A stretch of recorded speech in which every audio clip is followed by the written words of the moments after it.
Welcome to another episode of Darjeeling series. দার্জিলিংয়ের জু আর rock garden ঘোরার পর এই দিন ইভিনিংটা আমরা হোটেলেই কাটিয়ে দিই। সত্যি বলতে এরম সুন্দর অ্যাম্বিয়েন্সের হোটেল থাকলে আর বেশি কোথাও যেতে ইচ্ছা করে না। তো রাত্রে আজকে আমাদের ডিনারে ছিল দার্জিলিং ম্যালের স্ট্রিট ফুড হিসেবে এই চাউমিন আর গ্লেনারিসের ড্রাই চিলি পর্ক। তো এটাই ডিনার করে আমরা আজকে শুয়ে পড়ি। Good morning from second day. তো ঘরে বসে এই কফি বানিয়ে চা বানিয়ে আমরা খাচ্ছি। আজকের দিনটা এইভাবে শুরু হলো। আজকে আমরা দার্জিলিংকে টাটা বাই বাই বলে চলে যাব নতুন জায়গায়। তো চলো দেখা যাক আজ কোথায় যাই। চা খেয়ে বেরিয়ে পড়লাম দার্জিলিংয়ের বৃষ্টি ভেজা সকাল অনুভব করতে।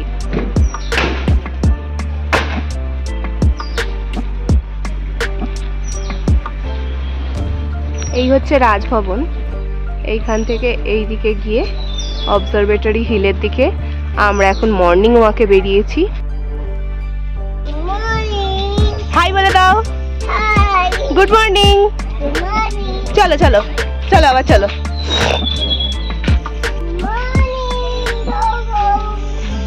আমরা এখন অবজারভেটরি হিল থেকে ম্যালের দিকে যাচ্ছি। আজকে কিছু দেখতে পাবো বলে আশা করছি না। তো চলো এমনি ম্যালটা আর একবার লাস্ট টাইম ঘুরে নি। রাস্তায় যেতে যেতে মন্দির পেয়েছে আর ও ঘন্টা বাজানো তো ফেভারিট কাজ, এখন ঘন্টা বাজাতে লেগে গেছে। মেঘেরা ঢুকছে, গোটাটা মেঘে ঢাকা হয়ে যাচ্ছে। অনেক পেরেন্টকেই দেখেছি বাচ্চা নিয়ে বেড়াতে যেতে ভয় পায়, কিন্তু আমরা আমাদের কুট্টুসকে নিয়ে এত ঘুরেছি যে আমাদের ভয় তো করেই না। উল্টে আমরা দেখেছি আমাদের মধ্যে সবচেয়ে বেশি এনজয় কিন্তু ওই করে। হ্যাঁ, কিছুটা দুষ্টুমি তো সহ্য করতেই হবে, ওইটুকুটা সহ্য করে নিলে আর বাচ্চাদের টাইম টু টাইম ঠিকঠাক খাবার পেলে আর কিন্তু ওদের কোনো ঝামেলা থাকে না। দেখতেই পাচ্ছেন ও এখানে পায়রাদের সাথে কতটা এনজয় করছে। আর আমরা আমাদের আজকের ব্রেকফাস্ট এইখান থেকেই কিনে নিয়ে ফিরে এলাম হোটেলে। আজকের আমাদের ব্রেকফাস্ট তাজ বেকারি থেকে আনা হয়েছে।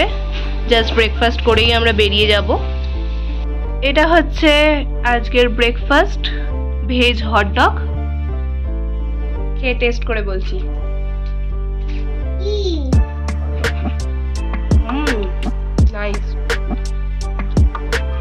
ফগটা কতটা দেখো, পাশের বিল্ডিং গুলো পর্যন্ত দেখা যাচ্ছে না, এতটা ফগি ওয়েদার।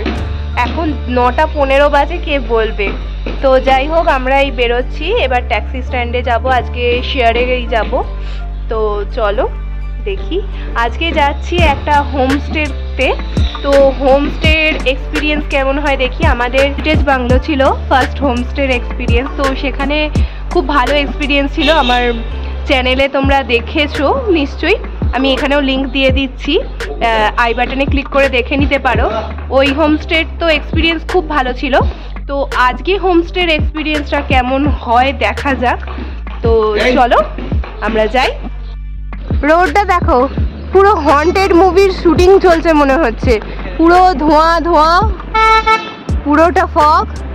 চলো আমরা যাচ্ছি, ট্যাক্সি স্ট্যান্ডের দিকে এগোচ্ছি। ওখান থেকে শেয়ারে আমরা মিরিক যাব। মিরিক অবধি যাব না, আমরা গোপালধারা টি স্টেটের ওখানেই থাকবো। ওখানে আমরা হোমস্টেতে থাকছি। দার্জিলিং টু মিরিকের শেয়ার গাড়ি আপনারা দার্জিলিংয়ের বাস স্ট্যান্ড অথবা দার্জিলিংয়ের শেয়ার গাড়ির যে স্ট্যান্ড আছে সেখান থেকে পেয়ে যাবেন। 45 মিনিটস অন্তর অন্তর এই গাড়িগুলো ছাড়ে, আর ভাড়া পড়ে জন প্রতি 200 টাকা করে।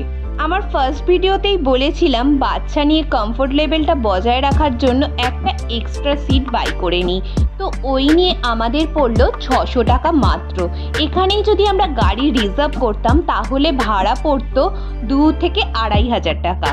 এই তো গেল শেয়ার গাড়ির বেনিফিট। এবার বলি শেয়ার গাড়ির ডিমেরিট। আমরা এই যাত্রাপথে একটা ভালো ভিজিটিং পয়েন্ট কিন্তু মিস করে গেছি, যেটা হচ্ছে সীমানা। সীমানাটা হচ্ছে নেপাল আর বেঙ্গলের বর্ডার। ওখানে সীমানার ভিউ কিন্তু অসাধারণ ছিল। বহু ট্যুরিস্ট ওখানে দাঁড়িয়ে লোকেশনটা এনজয় করছিল, কিন্তু আমাদের দুর্ভাগ্য আমাদের গাড়ি যেহেতু শেয়ার গাড়ি তাই জন্য সেটি দাঁড়ালো না। এছাড়াও এখানেই আছে পশুপতি মার্কেট।